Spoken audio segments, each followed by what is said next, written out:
Hello dear students, welcome back on the channel. Today we will learn about strong acid and weak acid. इससे पिछले video में मैंने आपको बताया था कि एसिड और बेसिस में क्या डिफरेंस होता है। अब एसिड और बेस को समझने के बाद हम एसिड को दो कैटेगरी में डिवाइड कर सकते हैं, स्ट्रॉन्ग एसिड में एंड वीक एसिड में। तो देखिए स्ट्रॉन्ग एसिड्स क्या होते हैं और वीक एसिड्स क्या होते हैं, इनको समझने की कोशिश करेंगे।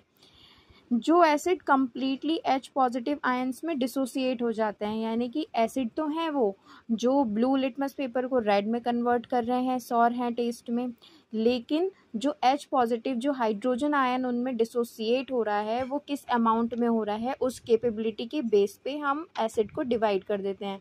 अब जो जितना ज़्यादा हाइड्रोजन आयन को प्रोड्यूस करने की कैपेबिलिटी रखता है वो उतना ही ज़्यादा स्ट्रॉन्ग होगा, और जो जितना कम एच पॉजिटिव आयंस को डिसोसिएट कर पाएगा वो उतना ही ज़्यादा वीक एसिड होता है। तो देखिए स्ट्रॉन्ग एसिड की क्या डेफिनेशन होगी, the acid which is capable to produce maximum number of hydrogen ions और completely dissociate into H positive hydrogen ions into water, जो वाटर में डालने के बाद completely एच पॉजिटिव आयन में डिसोसिएट हो रहा है, हमें मैक्सिमम नंबर प्रोड्यूस करके दे रहा है, वो एसिड क्या हो जाते हैं, हमारे स्ट्रॉन्ग एसिड्स हो जाते हैं। अब ऐसे कौन से एसिड होते हैं, जितने भी हमारे मिनरल एसिड्स होते हैं जो मिनरल से मिलके बने हुए होते हैं वो सारे एसिड्स क्या होते हैं, स्ट्रॉन्ग होते हैं, except carbonic acid. Carbonic acid को अगर हम छोड़ दें तो बाकी जितने भी हमारे मिनरल एसिड्स होते हैं वो स्ट्रॉन्ग एसिड होते हैं। For example HCl hydrochloric acid, H2SO4 sulphuric acid, HNO3 nitric acid, ये सारे मिनरल एसिड हैं और कैसे हैं, स्ट्रॉन्ग एसिड हैं।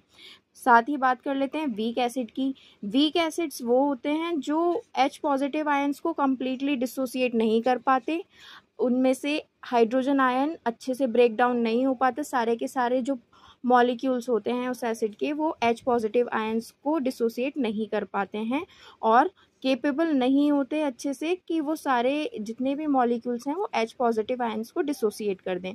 तो उन एसिड को हम बोलते हैं वीक एसिड्स। वीक एसिड्स कौन से होते हैं, जो भी हमें फ्रूट से, नेचुरल वेजिटेशन से जितने भी एसिड हमें मिलते हैं वो सारे वीक एसिड होते हैं। For example oxalic acid, tartaric acid, ये जितने भी होते हैं, फॉर्मिक एसिड, जो हैं ये वीक एसिड हैं। आई होप आपको समझ में आया होगा। If you like my video then please subscribe my channel. Thank you for watching.